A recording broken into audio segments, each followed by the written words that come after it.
Welcome, everybody. This session is called What's Next for JavaScript?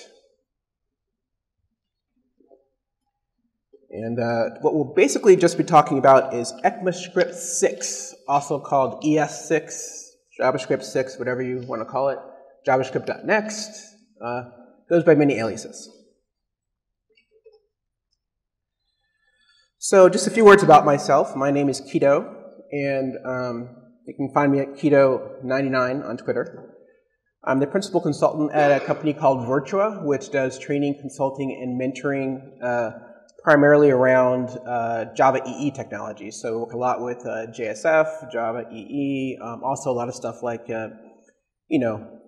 best practices and things like that. I'm also an official partner of Prime Faces, which is a company that does JSF components. Author of a book that came out a long, long time ago. I run a website called jsfcentral.com. And I'm also the co-host of the Enterprise Java Newscast, along with Daniel Hinojosa, who's another speaker here, and another guy named Ian Lavitz. And this is a good thing to check out if you do enterprise Java development. We basically, every month or so, we go over different topics related to Java, different releases that have come out, basically anything that you're using, whether it's like something like Hibernate or something in the Scala world, or Java EE stuff. So if you listen to podcasts, I encourage you to check that out. I speak at lots of conferences, and I'm a member of the Java community process. So you may wonder why a guy that spends all this time doing all this Java stuff is talking about JavaScript, right? So just so I can get a sense of the room, how many of you would you consider yourself Java developers? Okay. And how many of you would you consider yourself JavaScript developers? Seems like the same people. So those of you who didn't raise your hand for either one, do you just kind of do JavaScript, or I'm just curious. All right, and how many of you feel like you're, an expert JavaScript developer? Okay. And how many of you, write some JavaScript, while you're doing your Java EE stuff, but you're not really that into it? Okay, gives me a good idea. I'm sort of in the camp of someone who's usually on a Java team, obviously, that's my core. But I'm often the one that's working more on the UI side, but using abstraction layers. So I'm usually working with JavaScript widgets and CSS and stuff like that, but also some of the backend code as well. But because of this, I've gotten to work with JavaScript a lot over the last few years. So I'm usually the one on the team that's writing most of it, even though it's not my bread and butter per se. Okay, so that's the perspective I'm bringing to this. And as someone who's basically sort of gotten more into JavaScript over time, you become interested in sort of where things are going, and also you start to have opinions about the language. And my opinion has improved over time. How many of you started thinking JavaScript was a toy language? Oh, so there's only a few old timers here. Okay, that's good. All right, so what's great is that ECMAScript 6, which is the standardized name for JavaScript, is a huge leap forward. And for those of us who are into languages, there's some really cool things that have been added that sort of make it a much more powerful language to work with. Okay? And what's nice about talking about it now is that it's actually feature frozen. It's one of those features, like many things on the web, that's been around for a while. They've been working on it in different browsers and different JavaScript engines have had different implementations of different features over time. Some JavaScript engine might support one feature but not another, or really it's more like one feature but not many. And now the standard is almost finished, and all the features are pretty frozen. So this is good for us. So I'll just be covering, sort of giving you an overview of some of the key features that are in JavaScript 6, or ECMAScript 6. And basically what I'm going to do is just go over each one of these and give you sort of an idea about what it's like and what the benefit of it is. Okay? So we have some core changes. There have been some changes to functions, objects. Then there's some new things like iterators, and generators, promises, and modules. Okay? And like many things in development, a lot of these features, they're cool by themselves, but when you can combine them all, they're even cooler, right?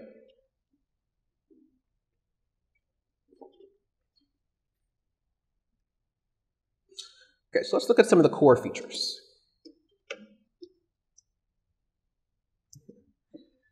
All right, so there is this mantra called one JavaScript, and I think this is one of the struggles that older languages, not like JavaScript is really old, but languages that have been around for a while, they struggle with, right? And that is basically it's sort of the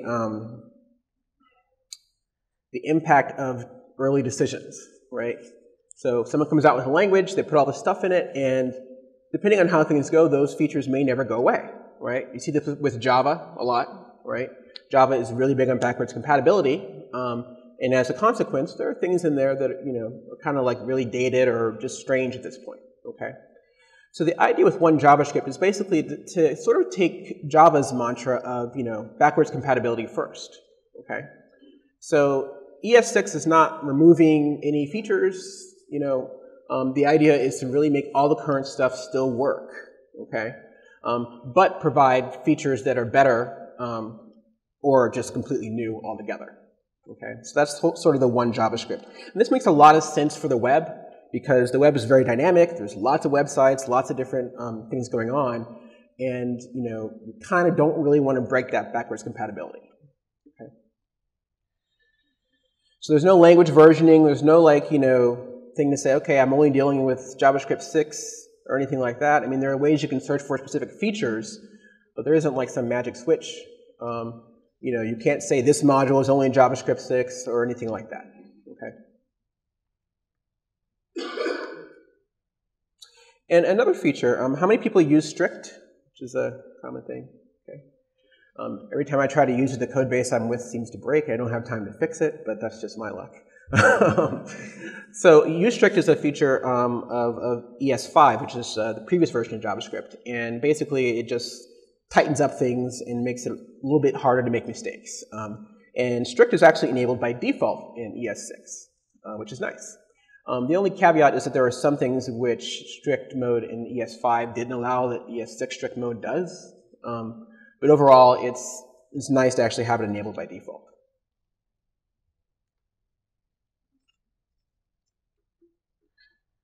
Okay, so let's talk about some of the new language features. So one is the let declaration.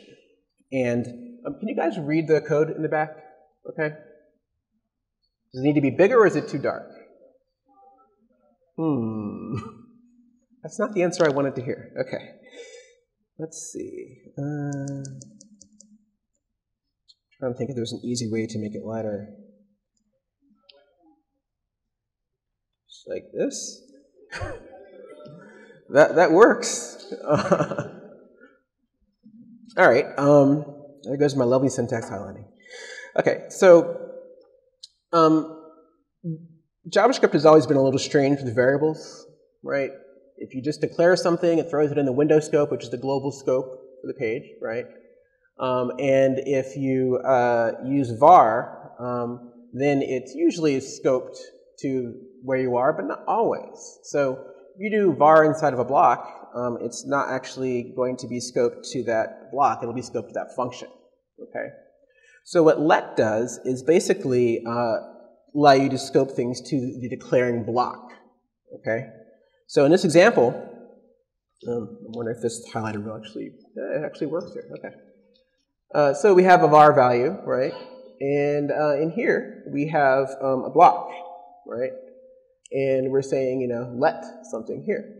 So since we've declared let inside the variable as a let variable inside of this block, it's not going to be visible to this outer block here. And of course, the var value still is because var is going to be in the block of the function, okay?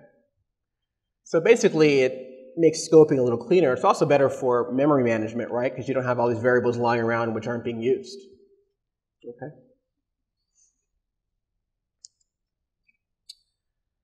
So let is also very handy for loops, right? Because a loop is a very obvious case where you're not really interested in having the variable be declared outside of the loop, right? Maybe I should make this a little bigger too. Let's see if we can do that. Guess not. Okay. So In this example, we're using let, and let is basically going to be scoping the variable to only this one block. And what's interesting is that you actually get a new instance of this variable for each block. Let's initialize to the proper value. And of course, in this outer block, let is not going to be visible. Okay.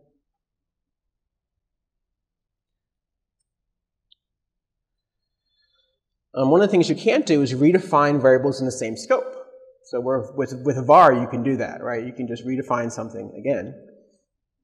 Let will complain. Okay.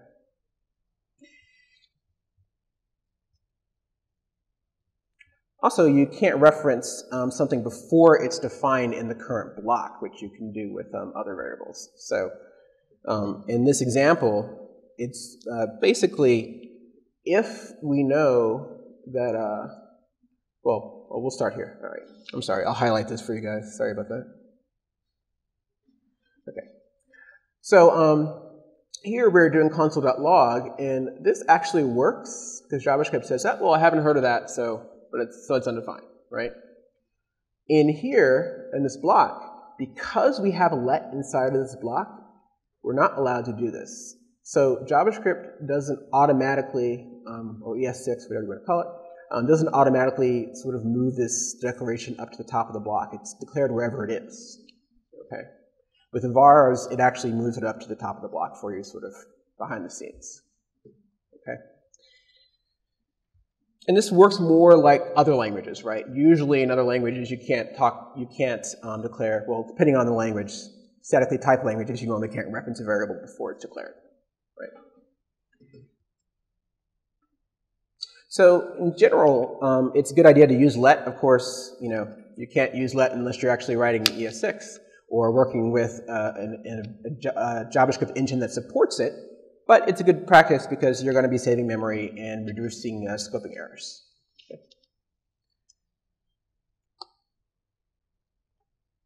So finally, we have normal constants. So this is a constant, and it's pretty straightforward.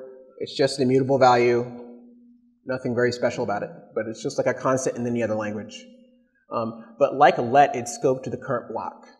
Okay, so if you declare a constant inside a loop, which becomes strange, it'll only be available within that loop. Okay.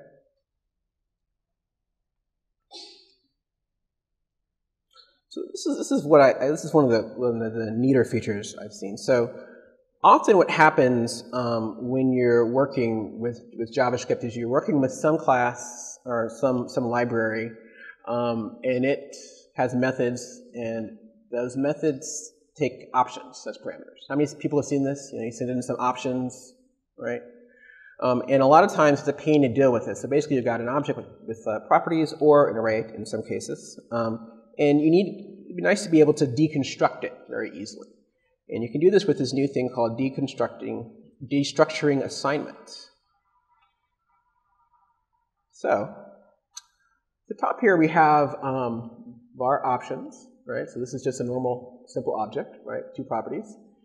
But what we can do, if we want to grab the properties out of here, we can use this new syntax, which is kind of interesting because it looks a little backwards almost, right?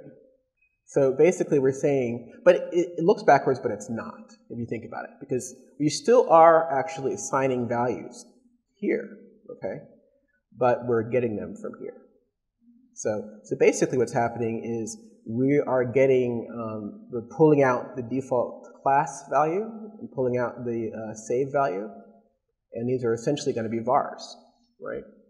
So after this statement, you have two vars, the default class and save, okay, which you've pulled out, you've destructured from this object. And if you don't want to rename them, you can just pull them out like this, and they'll be in variables with the same name that they're in initially. And actually, this should say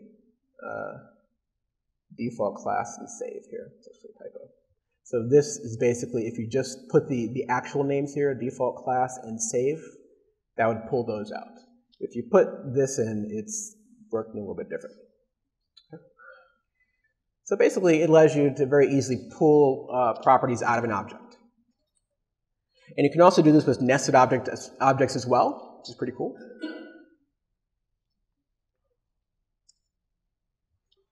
You can do the same thing with arrays. So here we have an array that has a few different,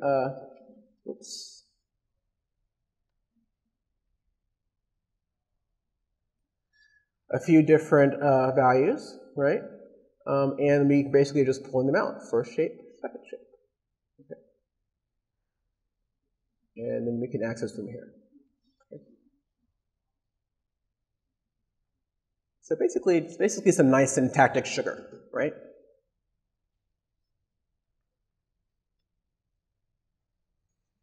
Another new feature which a lot of languages already have is something called string templates.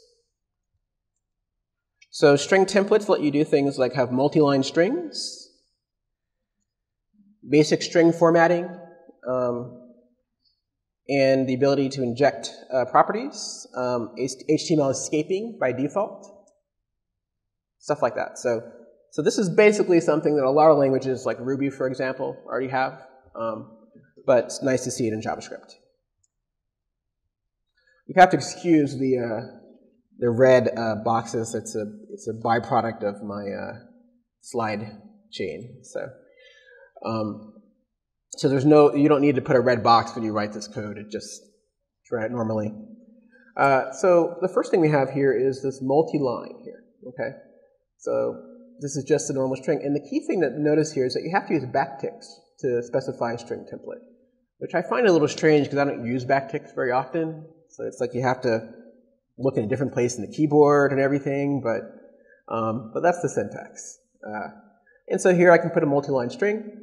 And here, what I can do is basically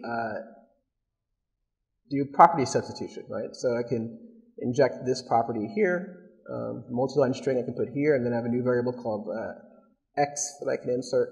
And this, like everything else, is based like the scoping rules, right? So if it's available in that block, then you can access it. Okay. And then here, you can just throw some HTML in there. It can also be multi-line if you want. And it actually will escape it for you, which is nice. One of the things to keep in mind is that white space is part of it. So, if you put this line way over here or something, it will be in the string, So if you don't want that, you could use trim or something. So is the escaping only when you're using backticks? Yes. Yep. Yeah, I think the backticks are a little strange, but whatever. But you can look at it this way. We got you often have to use shift, right, for single quotes or for single quotes. So we'll just get used to hitting shift on the other side of the keyboard. Okay, so we also have some changes in functions. And one of the things which I like, and also a lot of other languages have, are default parameters. So this is sort of a common scenario, right? You have URL being passed in, a timeout value, an onComplete as well. And we're just basically giving it some default values, right? If it's not specified or null, we give it to 2000, right? Okay. So it's a very common pattern, and default parameters make that a little bit easier to do. So here's an example of default parameters. Pretty much like you would expect. So here, this second one is a default parameter with the value of 2000. And this one has an onComplete function being sent in as well. So we've given it a default value. And what's a handy thing to do in this situation, actually I'll mention it in a second, but that's basically the syntax.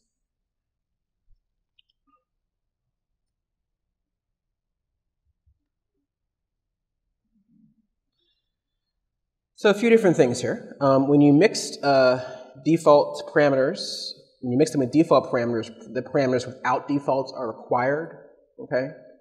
Which is kind of an interesting thing because JavaScript usually doesn't really care whether or not you send in parameters. But when you start having constraints on how the parameters are being sent in, you kind of have to come up with some rules, right? So it's one of the things to keep in mind. In this example, we are basically passing in this different value in the middle, undefined, okay? So because this value is required, we have to put something in there, but we want to put something in the third value. So basically, if you throw in undefined, you're gonna basically be using the default value. So basically, you're saying, I don't really want to think about it, just give me your default value, okay? If you throw in null, you're actually setting that value to null, okay? So it's kind of an interesting nuance there.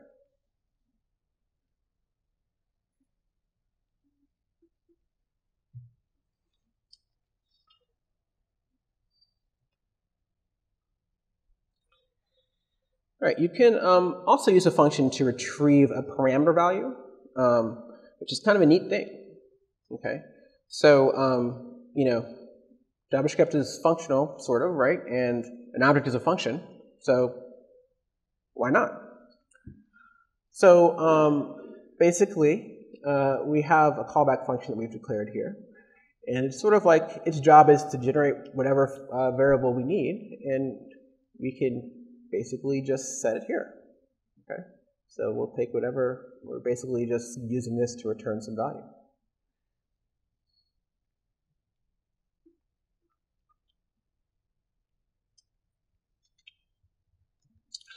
There's also a notion of something called REST parameters, which I think is kind of a neat name. It's not like the RESTful API or anything like that.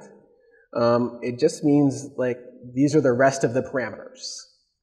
So essentially what you can do here is, and this other languages, even Java has this. So in Java they're like called var args, right? So basically you can just specify that you want to get an additional set of parameters, right? And it's not exactly arguments, right? So arguments, we all know, is sort of the default object, which gives you a list, sort of a quasi-array of all the different parameters, right? What you can do here is say that you want more, you know, one or more different elements here, and of course, the user can specify as many as they want, right? And there's a couple rules. One of them is that, I think I've mentioned this, you can't place any parameters after the rest parameter, right? Same thing goes with basically any other language that has this feature, right? So this is basically just shorthand for saying give me the rest of the arguments, but you could have more than one here, right? You could have first, second, third, fourth, fifth, which are required arguments, and then have, you know, the last one be the rest, right? So it gives you a little bit more flexibility in terms of only being able to access the sort of the optional parameters. Okay. If you have any questions along the way, just raise your hand. Okay. All right, another one is destructured parameters. Okay, so just like we can destructure other options or objects in general, with the destructured assignment, we can also do the same thing with parameters. So this is a very sort of common pattern, right? You have some function, this is what I was saying before, you know, and you send in an options object. And what I always thought was annoying about this was that I have no idea what's in the options. I have to go look up the documentation and find out what things I need to send in, you know. It'd be nice if the language could actually tell me what was being put in there, right? So in this example, you know, you look up the options to your setCookie method, and then you know that you can throw in an object with secure and expires as properties, right? But what destructured parameters let you do is have something a little more semantic. So here, it's sort of the same thing. It's pretty much the same idea, but we actually have names for all of the expected arguments, essentially, right? So here we can actually say, all right, well, I do want some options, but the ones that I support are secure, path, domain, and expires, right? So pass in one of those. So now I can actually look at this, and I actually have some idea what the options are, right? Moreover, what I can do is I get individual variables. So I actually get variables with these names, just like any other parameter being sent in, okay? So I can work directly with secure, path, domain, expires without having to go look at another object and pull them out or anything like that.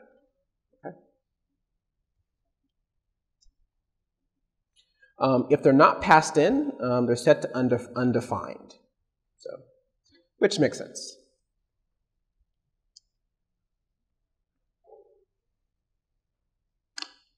So one of the things to note is that destructured parameters throw an error if there's no argument provided. So if you want to have a default of no options, then you need to actually give it a default value. So here we've got the same thing, but we're giving it a default value of an empty object. Okay. So it's interesting because typically with JavaScript, you can just pass in whatever you want, and then hopefully things work okay. Now there are some rules about sometimes when you don't pass something in, you may actually get an error. Okay. Yes.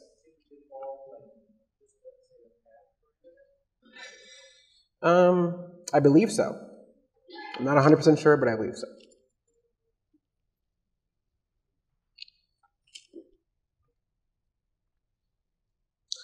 All right, so another sort of interesting feature is symbols. And symbols basically let you create values that have like a real name, but they're not string literals, right? And they also can have a description. And they're immutable, which is interesting, okay? Sort of like strings.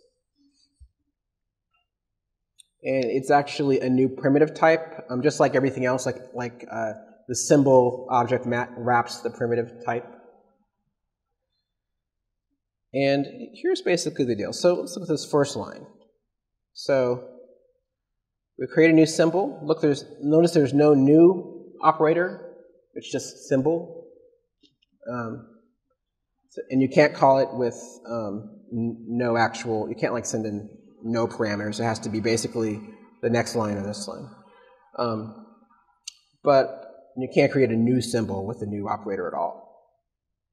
So this is basically saying create a symbol and give it a description of first name. Okay. This is saying create a symbol called symbol as well, but it doesn't have a description, right? It just has the actual name of the symbol. Okay. And what you can do with this is now you can actually have properties that aren't strings, right? So by default, whenever you have a string in an object, and we have a property and property name in an object, it's a string, right? And it's really easy for people to go through the object and look at all the strings and see what they are and stuff like that. Symbols make that harder. So you can actually use a symbol to define an immutable name for your property, and then if you want, you can go ahead and define properties using that immutable value. And so now we actually have these. This is actually defining properties which are you don't need a quote after that, by the way. You're defining properties which actually are totally immutable. Right? In this case, because we have writable set to false. Okay. And then if we output this, so a little typo in there, this will give you Kito. I believe if you do this, since we haven't defined symbol, I think it gives you sort of like if you output the name of a Java object, like sort of like a default. I think it's like ampersand. @ sign, and then the name and symbol. But it doesn't really have a human readable, human digestible value. Okay. And symbols to me, and I think this is because I'm new to them, I don't totally see the need. But there could be something, I think the main thing though is really being able to have a property name for an object that you can't actually, look at and change or anything. Question? So the for in will not bring up the symbol like it would any other property? Is that what you're getting at? Or The for what? the for in paradigm, where you iterate over all the properties in the beginning. Yeah, I don't believe it actually includes the symbols. You can actually get at the symbols separately though. But there's a separate method I think which will give you the symbol properties. But I don't believe they show up in that list.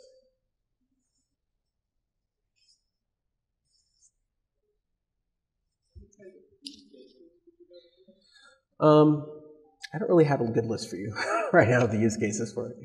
I think this is one of those things that there's a certain set of people that understand very well exactly the benefit, and it seems to have escaped me personally. All right, so something that makes a lot more sense to us Java guys would be the object stuff to some extent. So one of the new features or methods is object.assign. And basically, it's sort of like a mix-in, which a lot of languages, or some languages have. And so it's sort of like some of the mix-in libraries that are out there. But basically what it does is copy members from supplier to receiver. So here's an example. I'll highlight this again. So let's start with this. So we just have an original function. We create a prototype, we give it a constructor, we give it a property and a method, or yeah, I guess it's a method in this case. Okay, nothing too exciting there. But then we can call object.assign. So we create a new object called object.assign, and basically this is going to copy over all of the properties and methods from that function. Okay, it's not like subclassing. It's basically like saying, I want to support all the stuff this object has. Okay. Then here we can call myObject.doSomething, and it does the same thing that the original would have done. Okay. And the same thing with some value here. Okay. So also what's nice about this is you can actually support multiple suppliers to one object, or add multiple suppliers to one object. So essentially, you can basically do some pretty cool composition, right? You can say, all right, there are 3 objects, and really what I want is I want to reference them as one object, and I want to have it all together. Okay, so you can do that. The caveat, of course, is that if you have 3 suppliers and they have the same property, the last one wins, right? Or the same function. So it doesn't. JavaScript is not going to complain about collisions. It's basically just going to overwrite the previous one, depending on how you order the objects that you're copying from. Okay.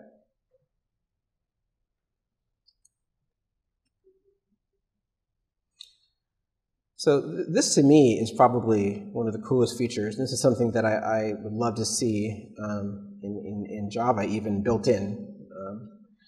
This is object.observe. So object.observe allows you to basically be notified of any change to an object. Okay. So what this does, and it doesn't really care what object it is, right? So it can be your model, it could be some library or some widget that you're listening to. It could be a third-party library. But essentially, you just call object.observe, pass in the name of the object, and then you pass in a function, and the function just needs to have basically work with the change object, right?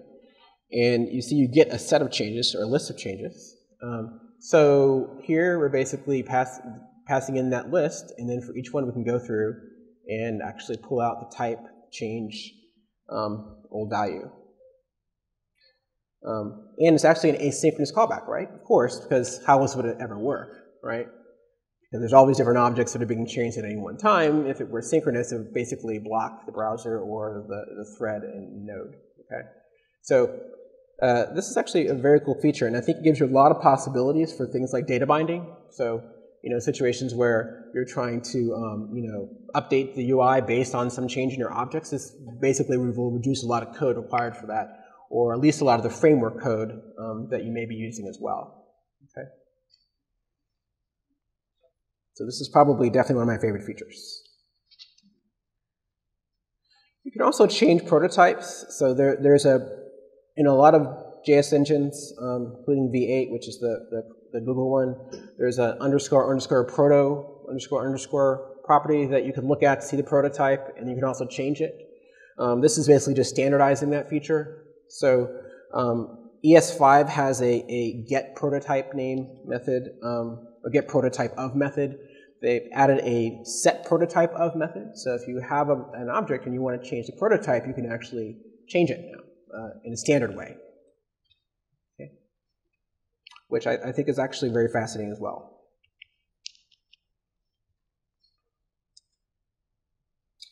And this is another one of my favorite features. As a Java guy, I'm very used to more of a classic syntax. The prototypical inheritance is a little harder for us Java guys to grasp, right? So the syntactic sugar provided in ES6 gives us a much more classic object-oriented view of the world, where you basically just can define a class. We actually don't have to say function render. We can just say render here. We have a constructor we specify here. And other than that, it's pretty much the same. You can have, properties with getters and setters using the ES5 stuff. You can have normal other functions in there. But syntactically, it looks much more like a normal class structure, right? You still create it with like the new operator. Pretty much the same sort of deal.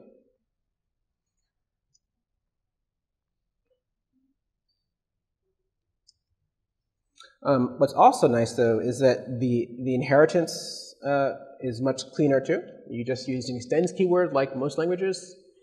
So here we're extending the view, and we're calling the super. So you don't have to do any tricks to get access to the super class, right?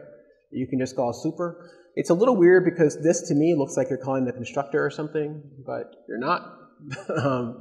You're actually calling the super of this particular method. Okay.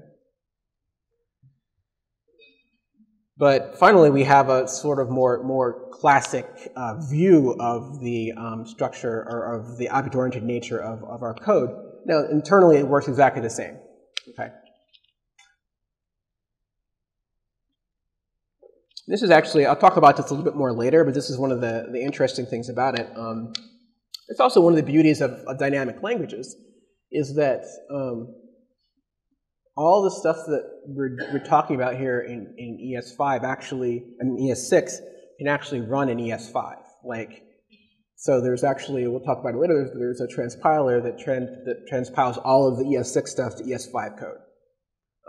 So a lot of the stuff is syntactic sugar, and a lot of it can be implemented in ES5, right? So it's pretty interesting. All right, so this is another pretty cool feature called iterators. Oh, actually, there's two things. There's iterators and generators. Iterators are very common to us in the Java world, right? Because you get an iterator back from some collection, and you can call next, you can go through it. This is pretty similar, except the functions that create generators have sort of a special name. So they're called generators. Okay, and they actually have a special, just this little asterisk here. This is basically saying this is a generator. Okay, and there's a new keyword called yield. Okay, so this is basically saying, let me generate an iterator with these values, 1, 2, 3. Okay. So if I call that method,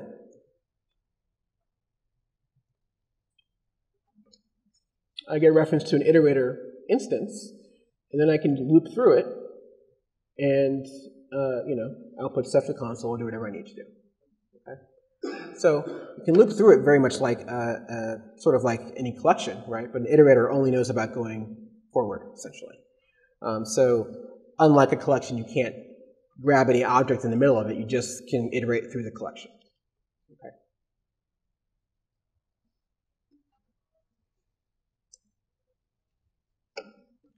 here's some more examples. So here is that create iterator method, but this time we're using yield a little bit differently, right? We're iterating through a list of items. This is sort of a generic iterator. This is basically saying, give me a list of things and I'll create an iterator out of it, right? And it loops through everything and basically just does yield for each item, which is basically going to be creating an iterator with those items in it. Okay. So if we take a look at the code, the usage of it. So let's say we create a new iterator. We pass in 1, 2. Okay. Then we can basically iterate through it using the next method. Okay. And there's also a property called done as well. So see, it has value of 1 first time, value of 2 the second time, and then the value is undefined, and done is true. Okay. So basically, you check to see if the value, you check either one of those, I guess, probably done, to see if it's actually finished.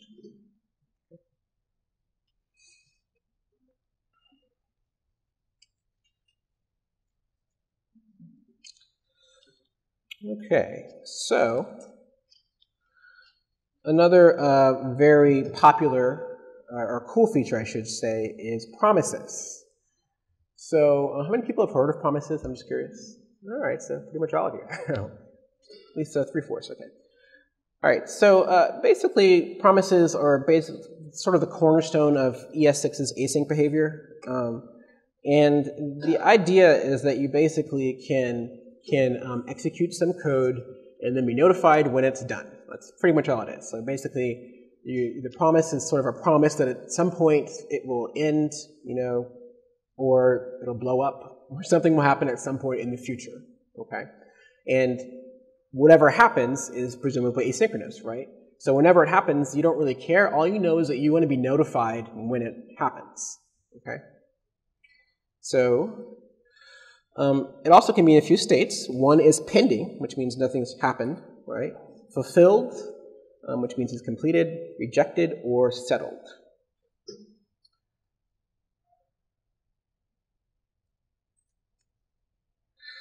So here's an example of promises. Okay, so here at the top, we create a new promise object, so it's just another object you can use, okay? And what you pass into a promise is a resolver function, and the resolver function needs to take two things. The resolve, which is basically going to actually do the work of, resolving the promise, and then whether or not it's rejected, or if you want to reject it. And in this example, what we're doing is we're calling window.setTimeout. So we're calling something that's essentially going to be running another thread, because what setTimeout does is it runs that method or function, after X number of milliseconds, right? And we're basically saying when we get called, so in this case it'll be after some random time, right? We want to basically resolve the promise, okay? So basically we're going to, at that point, say we want to resolve it. If we want it rejected, we would call reject. And of course this can be at any time. In this example, it'll be after some random amount of time. Then, now that we've created the promise, we can go and call then. So here we're saying P1, which is the name of the promise, .then. And basically we're going to get a callback. So whenever this completes, we will then get a callback. And you can see that the promise doesn't really care about exactly when it happens, right? Basically you're just saying, let me know when it happens. Question? Oh, sorry. All right, so I'll start at the top for those of you who didn't see it there. Yeah, I was in a smaller room yesterday. There was much less lighting, and it looked fine, but I think in here the contrast is a little much. Okay, so just to go over this again. So here I'm creating a new promise, which is just an object. I'm passing in a function that needs to take resolve and reject. So basically, all it needs to do is call resolve or reject. It can pass in a value as well. But whenever it wants to notify the creator of the promise, it calls resolve or reject, right? And here we're using window.setTimeout so that it will basically, call this method after some period of time in another thread, right? And then here, we actually get the callback. So this is saying, whenever this occurs, call my function, get me the value that was sent in, and then call my function here. Okay. The API is very simple, but it's very, very powerful. Right?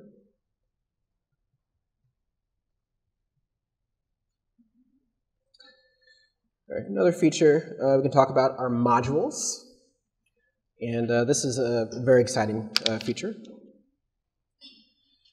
So, my take, a lack of modules is a pain in the butt, right?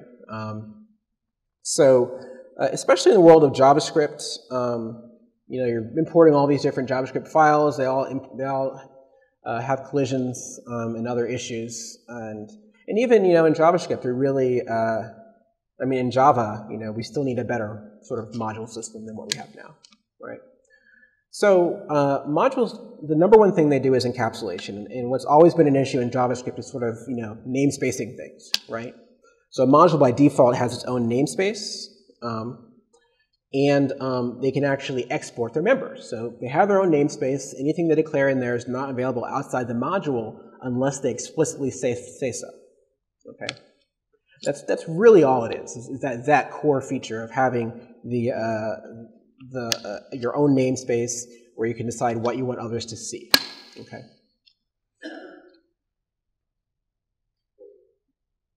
So if you work with a lot of JavaScript, you've probably seen there's two basic solutions right now. There's CommonJS, which has a pretty concise syntax. It's mostly server-side. And it is, it's actually, okay. And synchronous, AMD is the sort of quasi-standard, which require.js uses, and that has a more complicated syntax and is mostly client-side.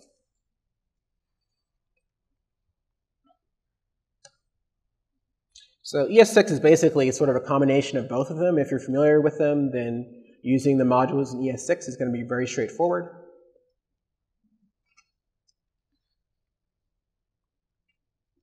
It supports synchronous and asynchronous loading. It also supports cyclic references, which is an interesting feature.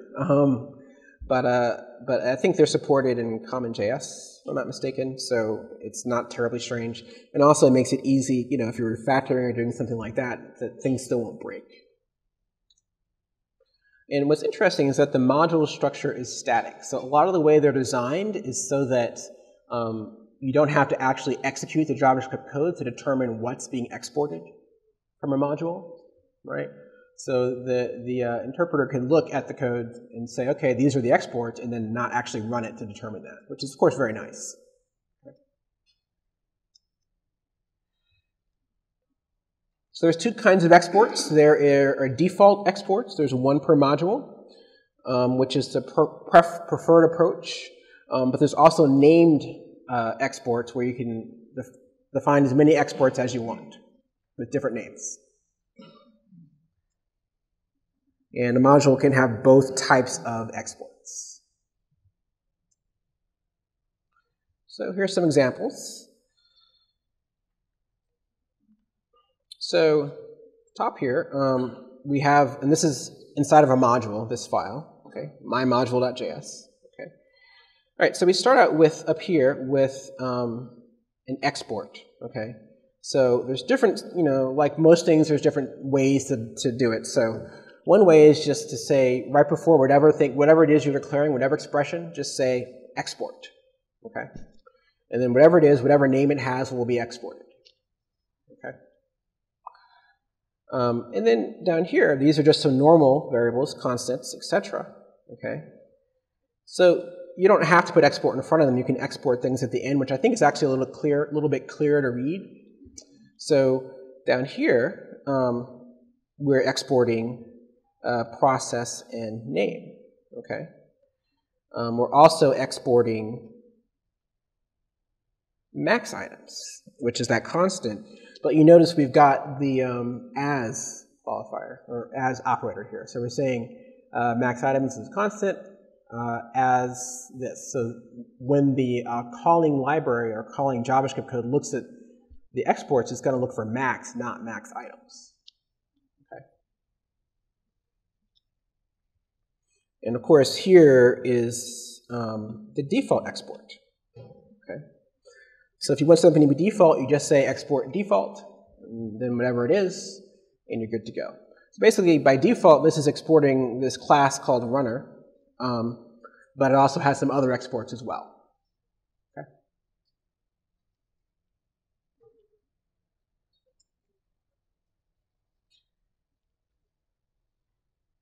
So importing is done like this.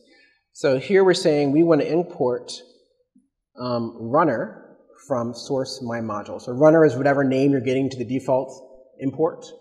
Okay, so you can call it default if you wanted to, but so basically we're saying we're importing that runner. If you wanted to get the default and the named exports, you could basically do it this way: import runner, and then process names. So these are all of the named ones, okay, from the module. And then here you're doing just the named ones. You don't care about the default. Okay.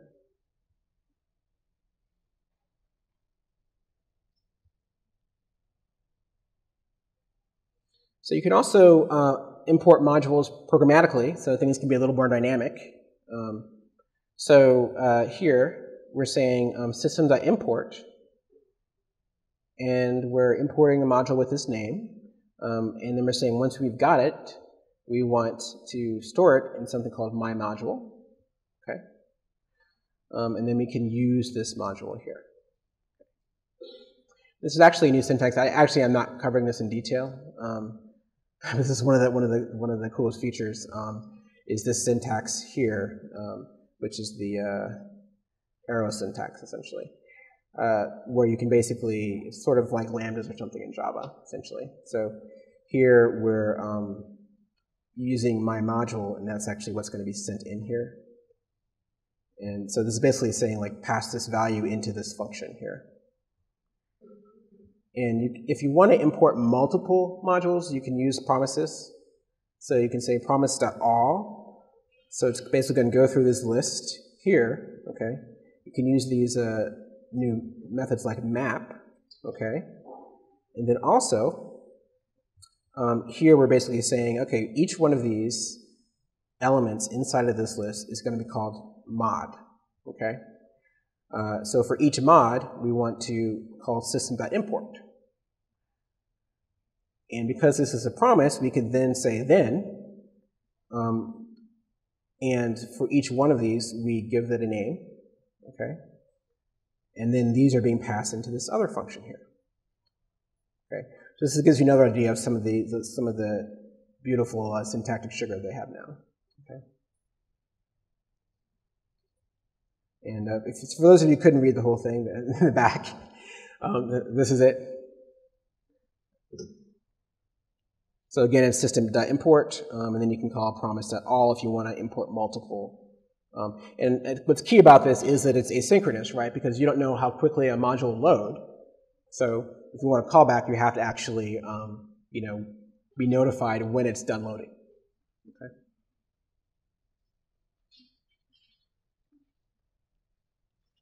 So you can also load modules in HTML. I couldn't find the official version of the module element, but the idea is that there's going to be a module element which basically defines a module. So you could actually just put script in here if you want, and it would be scoped like a module, but obviously you can do an import as well. If you're using a polyfill, it's just going to be like this, okay? But the idea is that it will be imported asynchronously.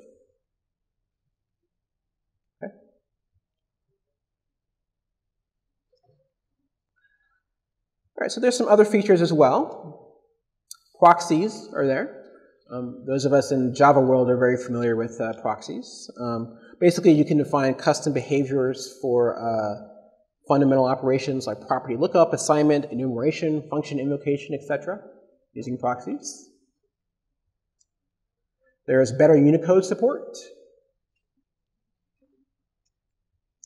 There's new string methods, includes, starts with, ends with. There's a lot of things you kind of been looking for a long time, like why isn't this method here? There's regular expression improvements as well. And there's lots of other stuff too. So you could probably spend a good deal of time going into all these features in more detail. So one of the key things when you look at JavaScript, HTML, all that kind of stuff is, well, who supports it, right? So since ES6 is not finished yet, nobody really totally supports everything all the way. But a lot of browsers have some of these features, and they've had them for a long time. Okay, so if you're curious about a specific feature that you like, there's this handy matrix here that has a really nice table that just goes through every single ES6 feature in all the different browsers and tells you who supports what. Okay, and I'm almost out of time, but just to give you a sense of it, since the internet's working. Some of the support for some of the things is not really that great, right?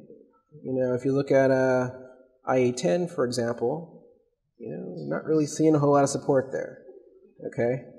IE11 is better, it's got some things, So that's when you start thinking, say, okay, well, this is cool, but when am I actually going to be able to use it, right?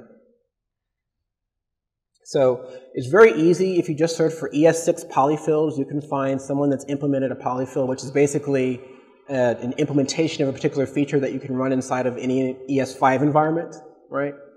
So there's someone somewhere that's probably written a polyfill for it, which you can use. But I think the best choice is probably to use, I don't know if this is supposed to be pronounced Tracer? Trosser? I don't know.